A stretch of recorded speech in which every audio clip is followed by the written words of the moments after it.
Hello guys, फिर से हमारी इस वीडियो में स्वागत है। आज की इस वीडियो में क्लास 10 की मैथ का चैप्टर 1 का पार्ट 2 करने वाले हैं। तो वीडियो स्टार्ट करने से पहले मेरी आपसे गुजारिश है कि आप वीडियो को लाइक कीजिए, अपने दोस्तों के साथ शेयर कीजिए एंड मेरे चैनल को सब्सक्राइब कीजिए। तो चलिए वीडियो को स्टार्ट करते हैं। तो हमने कल तक पहला और दूसरा क्वेश्चन कर लिया था। तो आज हम तीसरे क्वेश्चन पर बढ़ते हैं। तो तीसरा क्वेश्चन क्या लिखा है पहले उसे पढ़ते हैं। तो तीसरा क्वेश्चन है हमारा, अभाज्य गुणनखंड विधि द्वारा निम्नलिखित पूर्णांकों के एचसीएफ और एलसीएम क्या कर। तो जैसे कि हमने कल जाना था कि अभाज्य गुणनखंड विधि क्या होती है, तो उसी मेथड से हमें आज की क्वेश्चन सॉल्व करना है। तो चलिए सॉल्व करते हैं।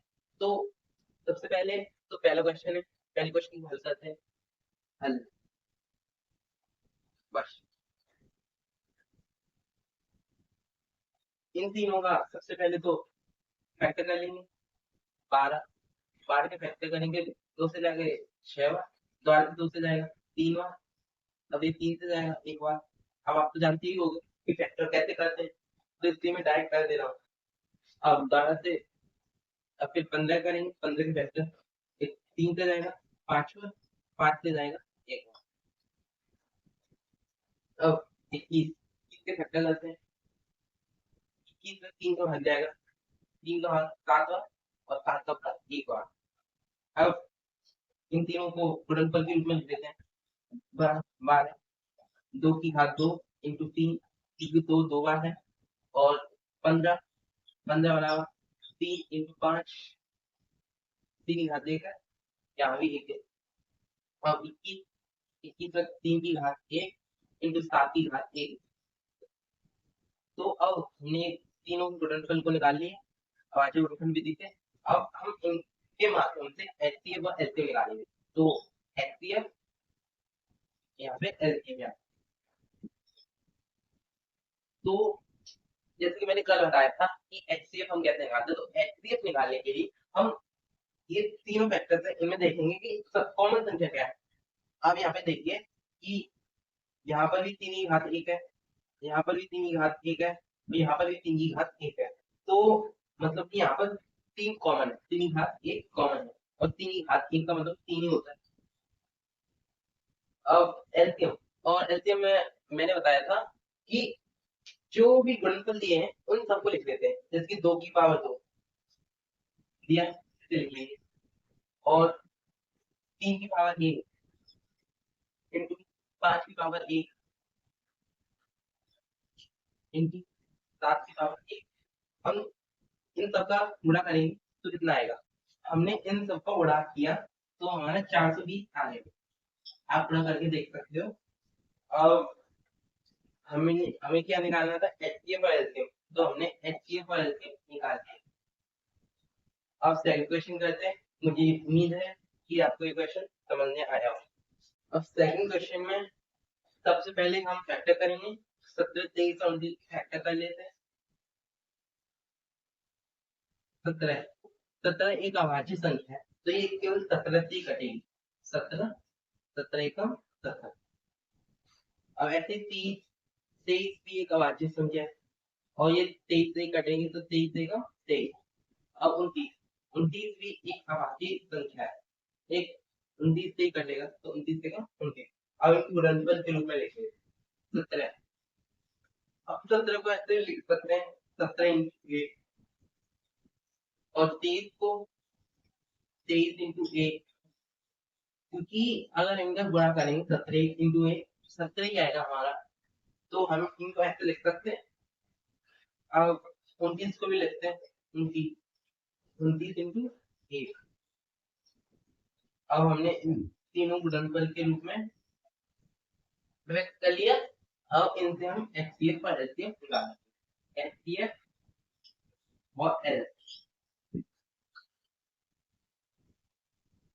तो एचसीएफ के लिए हम सबसे पहले तो कॉमन क्या है इन तीनों में ये देखेंगे। तो हमें यहाँ पे देखने को मिल रहा है कि इन तीनों में एक कॉमन है। तो इसका मतलब है कि इसका एचसीएफ 1 है। अब एलसीएम निकालेंगे। एलसीएम में जितने भी संख्या दी रखी है उन सबको लिख लेते हैं। 17 इंटू 23 इंटू 29। अब यहाँ पे एक लिखें या ना लिखें उसका कोई मायने नहीं है। तो अब पूरा करते हैं। 17 इंटू 23 इंटू 29 का गुणा किया जाएगा तो हमारा 11,349 आएगा। तो हमने इसके भी एचसीएफ और एलसीएम निकालनी है। तो हमारे ये क्वेश्चन खत्म हुआ। ये आपके लिए होमवर्क में क्वेश्चन है, आप बुक में कर सकते हैं। अब चलिए नेक्स्ट क्वेश्चन फोर्थ क्वेश्चन करते हैं। तो फोर्थ क्वेश्चन क्या दिया हुआ है हमारा, पढ़ते हैं। तो एचसीएफ 306,657 बराबर 9 दिया है। एलसीएम 306,657 याद करना है। मतलब कि हमें इन दोनों का एचसीएफ तो 9 दिया है और इसका एलसीएम याद करना है कितना आएगा। तो चलिए याद करते हैं। तो आपको ध्यान होगा कि कल मैंने एक फॉर्मूला बताया था आपको, तो मैंने आपसे कहा था ये याद करना आपके ये काम आएगा। तो हम इस क्वेश्चन में इस फॉर्मूले को यूज करेंगे। आपको ये पता होगा कि ये ए और बी तो पूर्णांक है।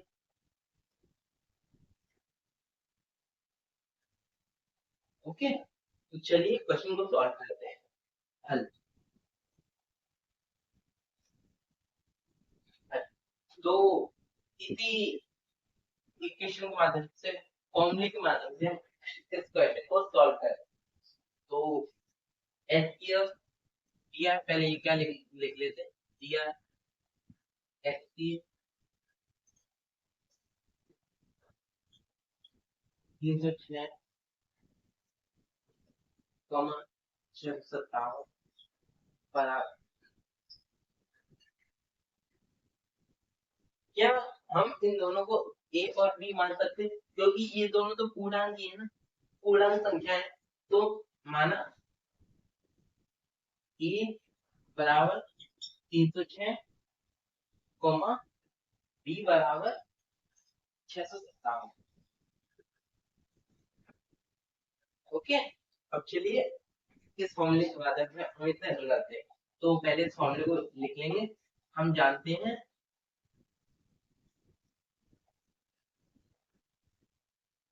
कि ए इंटू बी बराबर एचसीएफ इंटू एल। ओके, अब जो भी हमें संख्या दी रखी उन्हें लिख लेते हैं।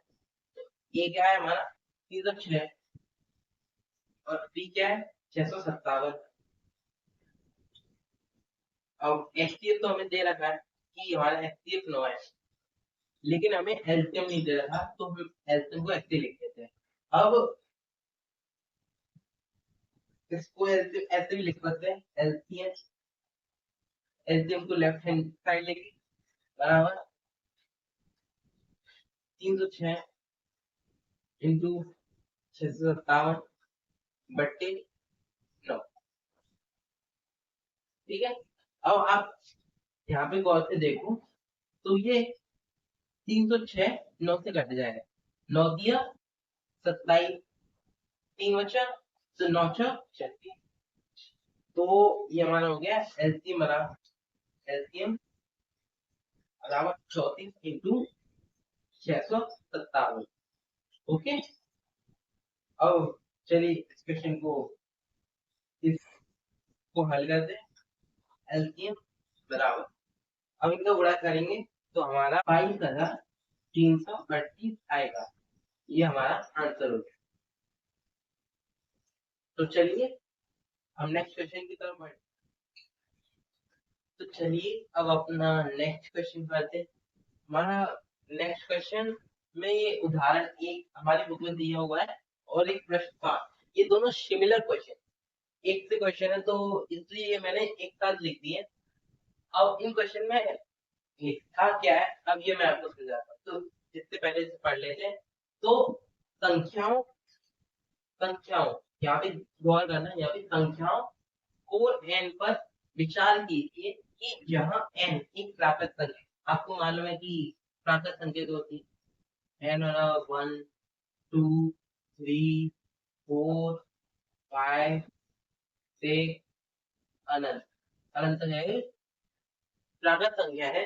जांच कीजिए कि क्या n का कोई ऐसा मान है जो हमारी जो n है उसका कोई ऐसा मान है जिसके लिए ये हमारी संख्या 4n है। संख्या है 4n अंक शून्य पर समाप्त हो सकती है। मतलब कि जबकि ये 10 है तो इसका लास्ट का अंक 0 है ना, तो ऐसा ही इसमें बोला गया है कि कोई ऐसी संख्या है कि उसका लास्ट का अंक 0 पर समाप्त हो सकता है। ओके, तो साथ साथ मैं क्वेश्चन को समझा देता हूँ। और यहाँ पे संख्याओं फोर एन क्यों लिखा हुआ है, संख्याओं फोर एन क्यों लिखा हुआ है, क्योंकि अगर यहाँ पे फोर की घात एक करेंगे तो फोर आ गया, फोर की घात टू करेंगे तो आठ आ गया, तो मतलब बहुत सारी संख्या हो जाएंगी, इसलिए यहाँ पर संख्याओं लिख। ठीक है, संख्याओं। अब मैं आपको इस क्वेश्चन को समझाता हूँ कि ये क्वेश्चन कैसे होगा। तो जैसे कि यहाँ पे हम n की जगह चलो 1 2 3 खोले, 4 3, तो यहाँ पे आएगा 4 तक 16, 16 चौक 64। अब 4, 4 की पावर 4 256 आएगा, ऐसे ही 4 की पावर 5 तो 1024 आएगा।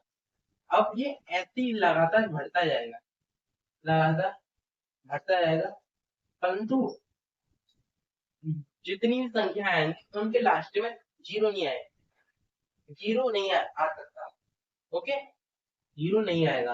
अब ये क्यों नहीं आएगा, अब इसका लॉजिक क्या है, चलो हम ऐसे बताता हूँ। तो जैसे कि हमारी 10 एक संख्या है जिसके लास्ट में जीरो आ रहा है। 20 भी एक संख्या है जिसके लास्ट में जीरो आ रहा है। 30 भी एक संख्या है जिसके लास्ट में जीरो आ रहा है।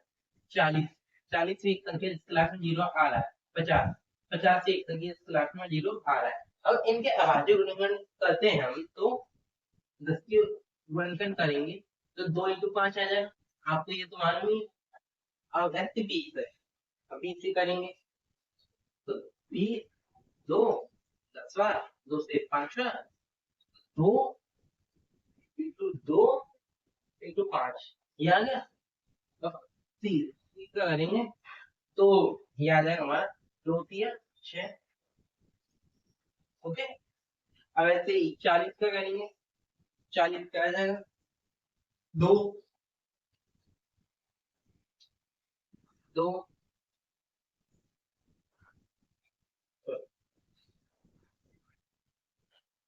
40 का भाज्य करेंगे, 40 2 20वां, 2 से 10वां, 2 से 5वां, 5 से 1वां। ओके, तो यहाँ पे लिख लेते हैं 2 इंटू 2 इंटू 2 इंटू 5। और ये ऐसे लगातार चलता जाएगा, 50 आएगा, 60 आएगा, 70 आएगा। अब इन संख्याओं के लास्ट में जीरो क्यों आ रहा है और इन संख्याओं के लास्ट में जीरो क्यों नहीं आ रहा। अब देखो हमने 10 के बाद जो गुणनखंड किए, तो इस संख्या में 2 और 5 है, 20 है, 20 में भी 2 और 5 है, मतलब 2 और 5 गुणा जरूर हो रहा है। ऐसा 30 है तो 30 में भी 2 है, 5 है। और 40 है, 40 में भी 2 है और 5 है। अब ऐसे 50 ले लो, 50 तो 2 फिर 2, सॉरी 2 इंटू 5 इंटू 5, अभी इतना आएगा, इसका भी 2 आ रहा है, इसमें 5 आ रहा है।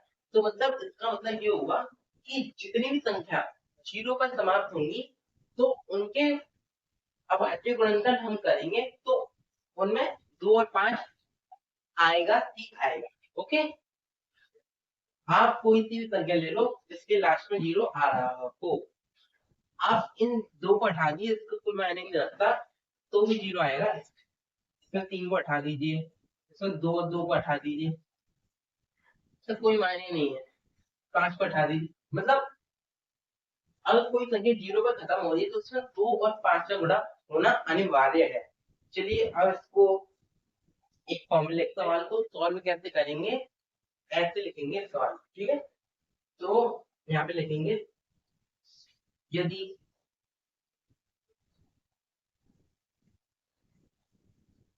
किसी संख्या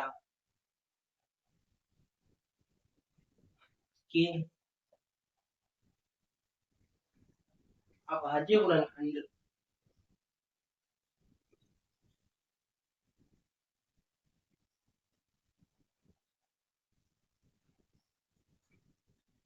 करें तो उस संख्या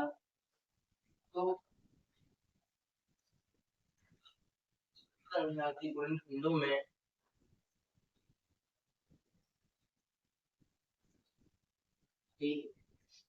गुणनखंडों में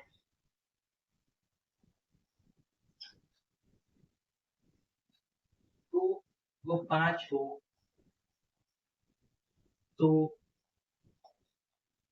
उस संख्या का अंक 0 पर समाप्त होगा।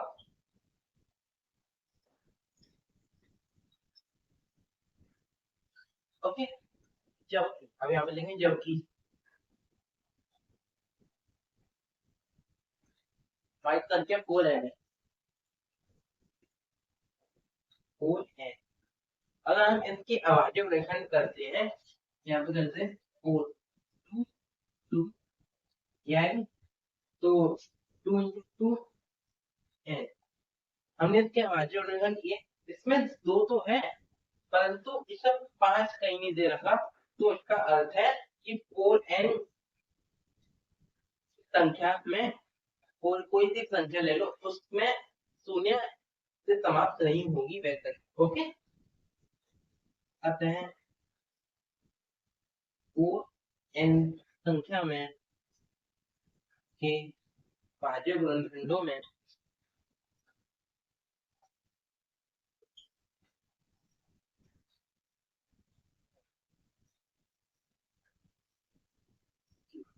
पांच प्रतिशत नहीं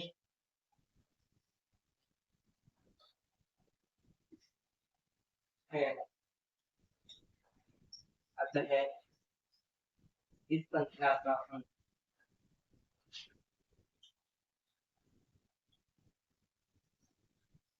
0 पर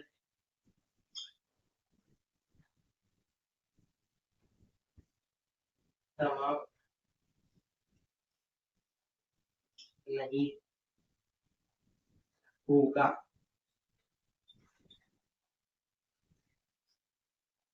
मुझे उम्मीद है कि आपको ये क्वेश्चन समझ में आया होगा। तो ऐसे ये फिफ्थ वाला क्वेश्चन बिल्कुल सेम टू सेम है। बस आपको क्या करना है कि ये पूरी डेफिनेशन तो आपको ऐसे की ऐसे उतारनी, बस यहाँ पे 6 लिख लेना, 6 है और इसके अभाज्य गुणनखंड करने हैं तो 2 दिया 6 आएगा। इसके गुणनखंड करते हैं तो 2 दिया 3 एक बार तो 3 आता है। तो इसमें 2 तो आ रहे हैं लेकिन इसमें 5 कॉमन नहीं है, तो 5 नहीं आ रहा, इसलिए ये भी संख्या 0 पर समाप्त नहीं होगी। ये इसका आंसर हो गया। मुझे उम्मीद है कि आपको ये दोनों क्वेश्चन समझने आए होंगे। तो चलिए अपने अगले क्वेश्चन पर बढ़ते हैं। तो चलिए अपने अगले क्वेश्चन पर बढ़ते हैं। तो अगले क्वेश्चन में क्या दे रखा है पहले से पढ़ते हैं। व्याख्या कीजिए कि 7 इंटू 11 इंटू 13 प्लस 13 और 7 into 6 into 5 into 4 into 3 into 2 into 1 plus 5 भाज्य संख्या क्यों है। ओके, तो हमें ये दोनों संख्या दे रखी है, अब हमें बताना है कि ये भाज्य संख्या क्या है। तो पहले ही जान लेते हैं भाज्य संख्या क्या होती है। तो भाज्य संख्या वह संख्या होती है, वे संख्या होती है जिनमें 2 या 2 से अधिक गुणनखंड होते हैं, जो जिनके 2 या 2 से अधिक गुणनखंड हो।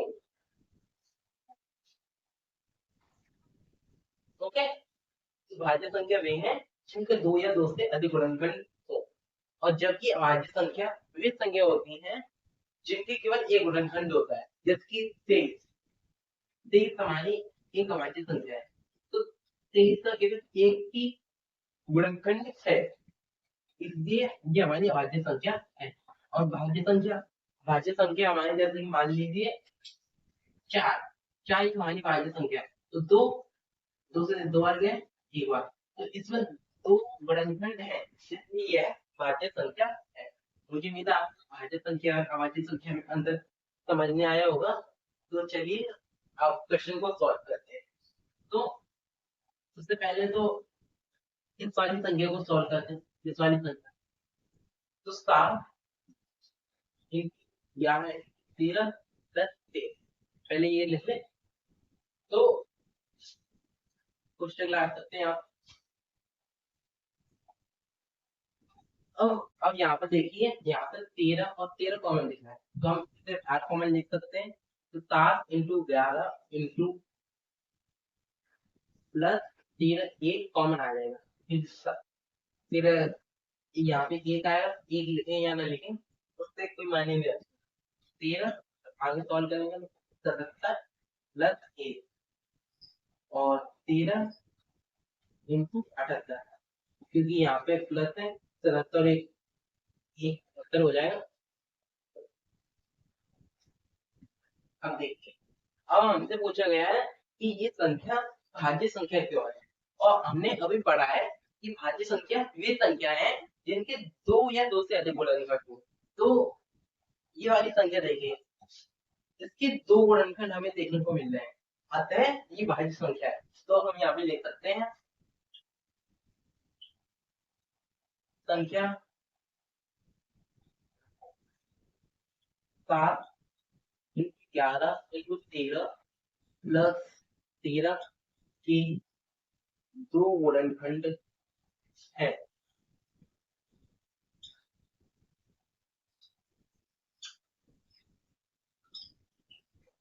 अतः इसलिए ये भाज्य संख्या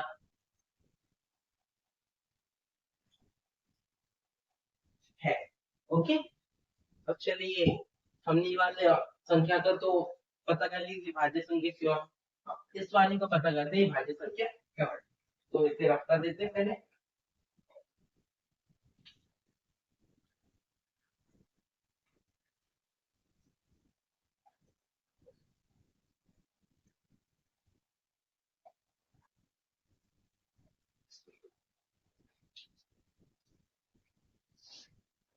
यह है 7 into 6 into 5 into 4 into 3 into 2 into 1 plus 5। अब आप यहाँ पे भी 5 कॉमन देख सकते हैं, ठीक है, तो ये 5 कॉमन देख सकते हैं, तो 5 को हम बाहर लिख सकते हैं कॉमन के रूप में, तो हमारा आएगा 7 इंटू 6 इंटू 4 इंटू 3 इंटू 2, एक को लिखें या ना लगे कोई मायने नहीं रखता उसका, और एक। ओके, अब इन सबको गुणा कर लेते हैं, तो इन सबका गुणा करेंगे तो वो क्या आएगा, तो 3 दूनी 6, 6 24, 24 144। अब 144 का गुणा साथ में करेंगे तो 728, दो हाथ से लगी, 728 तो 2 3 के हाथ से लगी, 7 काटेंगे 7 7 तो 3। ओके, तो 1008 आएगा, तो 5 1008, और ये प्लस एक आएगा हमारा 5 इंटू 1000। अब हम इसे भी पहले की तरह लिख सकते हैं संख्या, क्योंकि यहाँ पे दो गुणनखंड है, तो इसलिए ये भाज्य संख्या है। संख्या 7 into 6 into 5 into 4 into 3 into 2 into 1 plus 5 एक भाज्य संख्या है।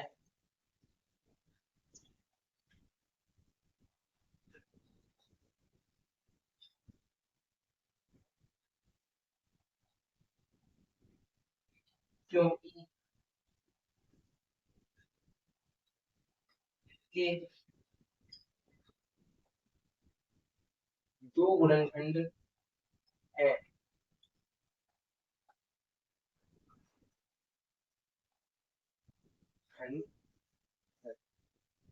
ठीक, अब चलिए नेक्स्ट क्वेश्चन की ओर बढ़ते हैं। तो चलिए अब इस क्वेश्चन को करते हैं। तो सबसे पहले इस क्वेश्चन को पढ़ेंगे कि इस क्वेश्चन में लिखा है। तो किसी खेल के मैदान के चारों ओर एक वृत्ताकार पथ है।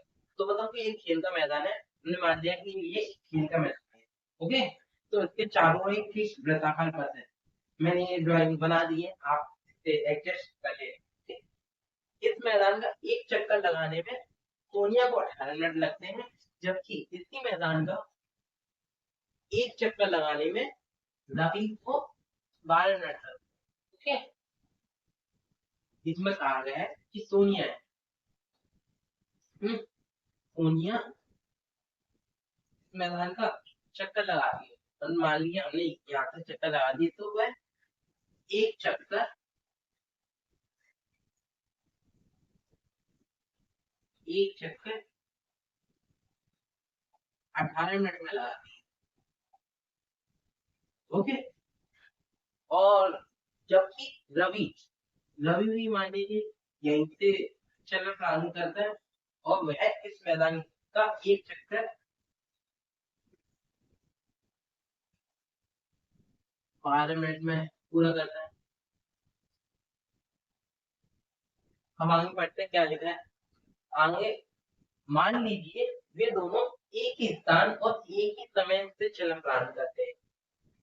उसने कहा है कि वे दोनों एक ही स्थान से, मतलब यहाँ से वो चलना चालू करते हैं, दोनों एक ही स्थान से और एक ही समय से। मान लीजिए कि 1 बज रहा है, तो एक सूर्य भी 1 बजे चलना चालू करती है, और रवि भी 1 बजे चलना चालू करता है। अब आगे पूछा गया है कितने समय पश्चात वे पुनः प्रारंभिक स्थान पर मिलेंगे, और ये दोनों इस मैदान का चक्कर लगाएंगे, तो वे कितने समय बाद इस पॉइंट पे दोबारा मिलेंगे, हमें ये बताना है। ठीक है, तो मान तो मान लेते हैं, माना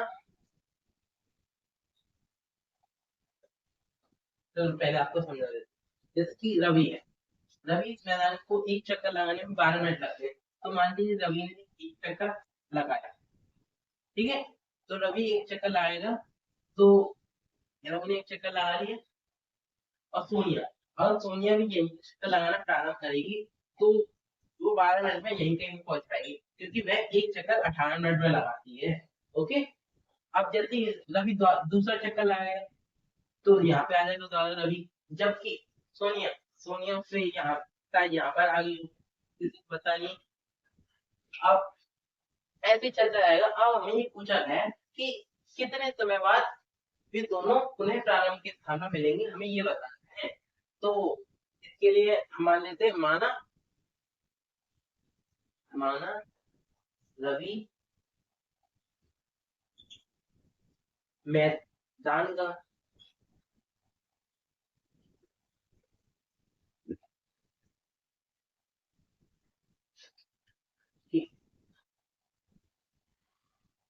एक चक्कर लगाता है, एक चक्कर,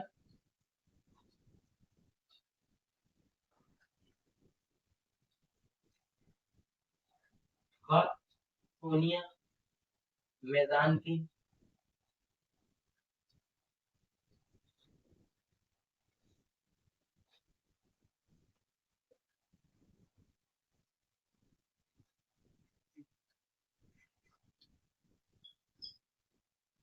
वही चक्कर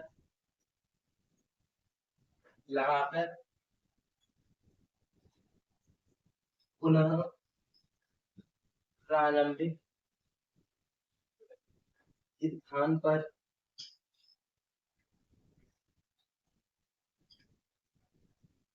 मिलते।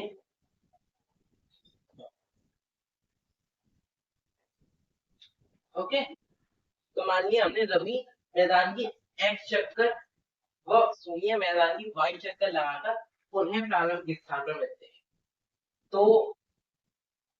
तो रवि कितने चक्कर लगाया? तो रवि मैदान के ये एक चक्कर लगाने में एक चक्कर लगाएगा तो उसे कितना समय लगेगा लगाने में? लगा समय।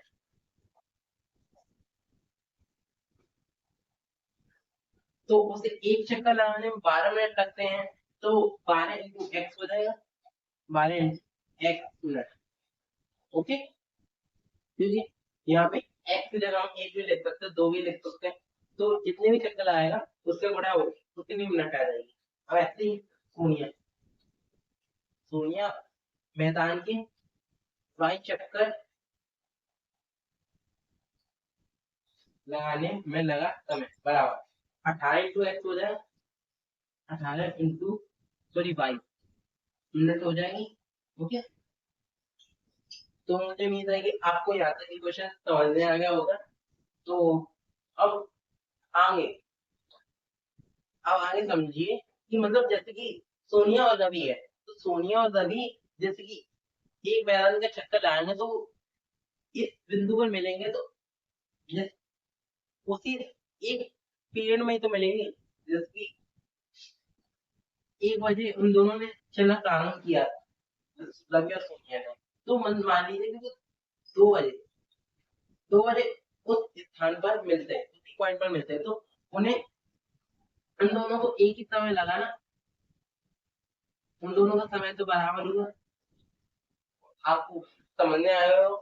अब चलिए, तो हम इन दोनों को ऐसे लिख सकते हैं, 18 × 12 × x बराबर 18 × y। ओके, क्योंकि दोनों को एक ही समय पर इस पॉइंट पे मिले होंगे ना, तो दोनों ने एक ही समय में चलना प्रारंभ किया था, तो एक समय में मिलेंगे। अब देखिए, अब जो संख्या है उसकी आप 12 को x की जो कोई संख्या मान लेते हैं, 1 या 2 या 3, तो कोई भी संख्या आएगी ना कोई, कि रवि ने एक चक्कर की जगह मान लेते हैं हम 2 चक्कर लगाए, तो 12 × 24। और ऐसी रवि ने 2 चक्कर, रवि ने सॉरी सोनिया ने 3 चक्कर लगाए, 48। तो कोई ना तो कोई संख्या आएगी बराबर, तो हम उसे यहाँ पे लिख लेते हैं संख्या, और उस समय में आएगी। ओके, आपको समझ में आगे होगा।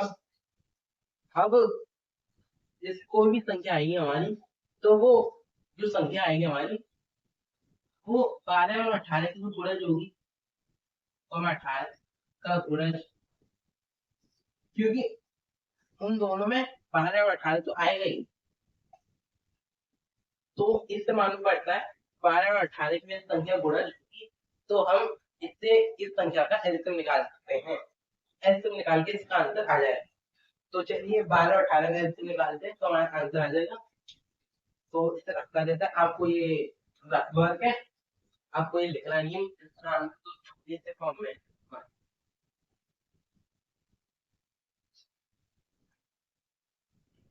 अगर आप ये लिख लो, परीक्षा में लिख भी आओगे तो कोई दिक्कत नहीं।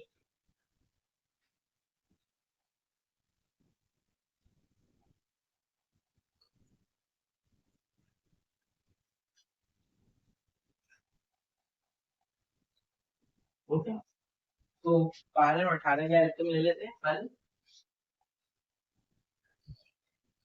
12 कॉमा 18 का एलसीएम लेते हैं, तो 12 के भाज्य गुणनफल कर लेते हैं पहले। 12 2 से 6 बार गया, 2 से 3 बार, 3 से 1 बार। ओके, 18 18 2 से 9 बार, 3 से 3 बार, 3 से a पावर। ओके, तो अब इनमें इनके गुणनफल के रूप में लिख देते हैं 2 की पावर 2 इंटू 3 और 18 2 इंटू 3 की पावर। अब इनका एलसीएम निकाल लेते हैं। एलसीएम आएगा तो अधिकतम संख्या 2 की पावर 2 है तो 2 की पावर 2 आएगा, और अधिकतम घात सॉरी और 3 यहाँ पे भी 3 अधिकतम घात 3 की पावर 2 है, यहाँ पे 3 की पावर 2 आएगा, तो 2 2 इंटू 2 इंटू 3 इंटू 3, तो हमारा आंसर आएगा 36। तो इन दोनों को प्रारंभिक स्थान पर मिलने में 36 मिनट लगेंगे। ओके, मुझे उम्मीद है कि आपको ये क्वेश्चन समझ में आया होगा। तो हमारी प्रश्नावली 1.1 यहीं पे खत्म होती है। आपकी बुक में उदाहरण 2 और उदाहरण 3 इजी से आप उन्हें खुद कर सकते हैं, मैं उन्हें नहीं करा रहा। ओके, तो आपसे मिलते हैं अगली क्लास में, तब के लिए बने रहिए हमारे चैनल पे।